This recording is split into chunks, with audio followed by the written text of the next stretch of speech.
Close your eyes for a moment.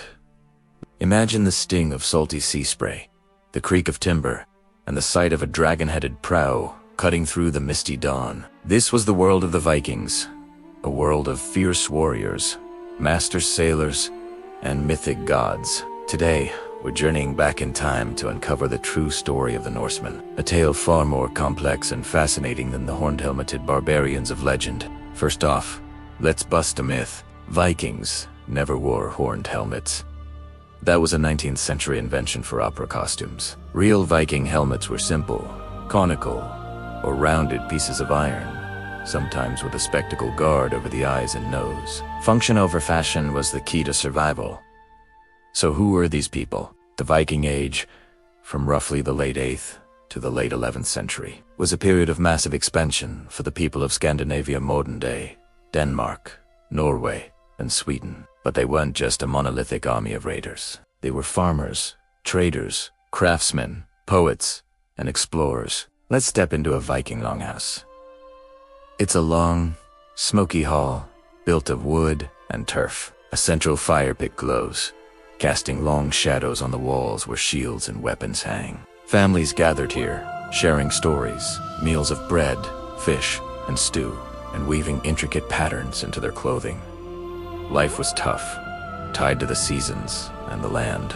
Most Vikings were farmers, tilling the soil with iron-tipped plows and raising livestock. It was a life of hard work, but also one of deep community bonds. But what about the raids? What drove them to the seas? It wasn't just bloodlust, a combination of factors: overpopulation in their rugged homelands, a desire for wealth and status, political instability, and a thirst for adventure pushed them outwards. And they had the perfect tool for the job: the longship. The Viking longship was a masterpiece of naval engineering. Clinker-built with overlapping planks, it was both strong and flexible, able to withstand the brutal North Atlantic waves. Its shallow draft meant it could navigate shallow rivers, allowing Vikings to strike deep inland where no one expected them. Powered by a single square sail and a crew of expert oarsmen, these ships could appear as if from nowhere, strike with lightning speed, and vanish before a defense could be mounted. The first recorded Viking raid was in 793 AD, at the monastery of Lindisfarne, off the coast of England. The Anglo-Saxon Chronicle describes it with terror. Fiery dragons were seen flying in the air, and soon followed a great famine. And after that, the harrying of the heathen men miserably destroyed God's church in Lindisfarne Island by rapine and slaughter. For centuries, the cry from the fury of the Northmen, "Deliver us, O Lord," echoed across Europe. What made their warriors so fearsome? Viking warriors were highly skilled. From a young age, they learned to fight with the spear, the axe, and the iconic round shield. The shield wall was their go-to tactic, interlocking wall of shields that was incredibly difficult to break. Swords were expensive, a status symbol for wealthy, often beautifully decorated and passed down through generations. And then there were these legendary warriors were said to enter a trans-like fury in battle, biting their shields, howling like animals, and fighting with a terrifying, seemingly superhuman strength. Whether this was a spiritual ritual, a battle-induced frenzy, or something else, we may never know. But their reputation alone was a powerful psychological weapon. Beyond the battlefield, the Vikings had a rich spiritual life. They worshipped a pantheon of gods known as the Geir.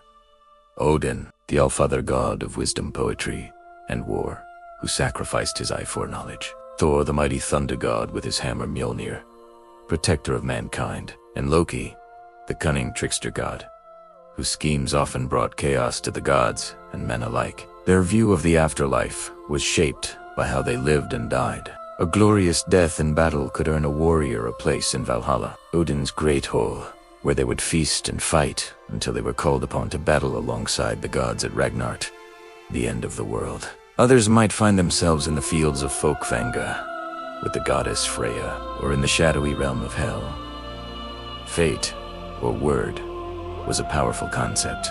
They believed their destinies were woven by the Norns, and a person's life was a thread in a great cosmic tapestry. But the Vikings were more than just raiders and warriors. They were some of the greatest explorers of their time. They sailed west, colonizing Iceland and Greenland. Around the year 1000, nearly 500 years before Columbus. A Viking explorer named Leif Erikson landed on the shores of North America, a place he called Vinland, the land of wine. For the wild grapes he found there, they established a small settlement.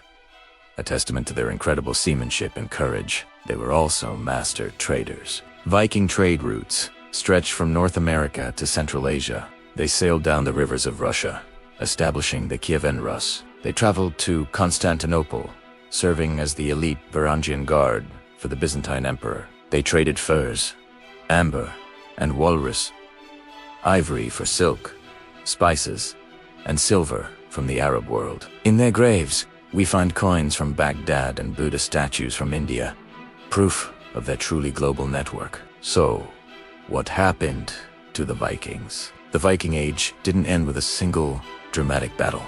It feathered Hawaii. As Scandinavia's kingdoms became more centralized and Christianized, the old way of life changed. The focus shifted from raiding to ruling.